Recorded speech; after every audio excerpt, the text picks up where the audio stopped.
We go back to 1971 for album number 9 in the Ultimate 15 Countdown with Classic Rock KQ. He's Sean Scramstad, Vice President here at Midwest Communications Radio Renaissance Man. My name is Jason Manning, and thanks for tuning in for number 9 once again on the Ultimate 15 Countdown.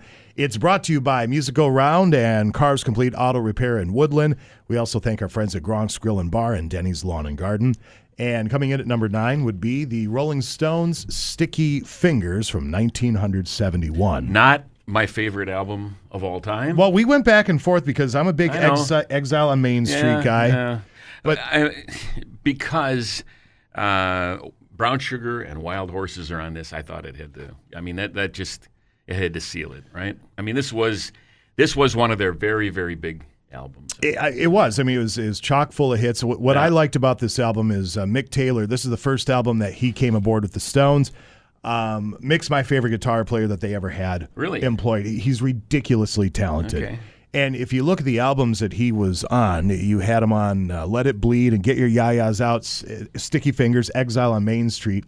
You know, that period for the Stones, high watermark. I mean, it really was. Yeah, it is. 71 is probably right there. I mean, they did come out later, and they had they kind of went into their slow phase. They went into Angie and some of those kind of songs after this, and this was. But Wild Horses was kind of slow too, but it was such a great track. Yeah, and they got away from that Brian Jones because this is the first album they did without Brian Jones. Yeah. Obviously, he stepped out of the canoe, as it were.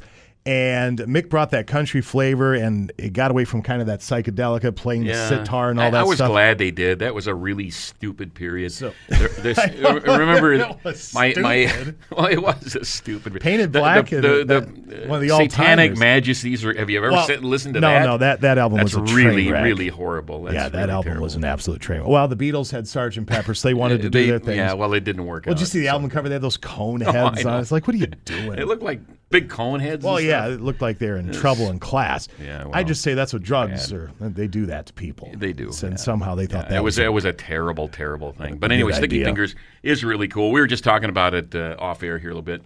They used to have, when they originally came out with this album, they had a little zipper thing, an actual zipper in there, built into the record album, which was kind of cool. I'd be curious if anybody has a mint condition on eBay. That'd be a collector's item. Probably worth a couple of bucks. Yeah. So there you go. Number 9 on the countdown would be Sticky Fingers from the Rolling Stones on the KQ Ultimate 15 Countdown. Once again, we thank you for tuning in. We'll see you back next week for number 8.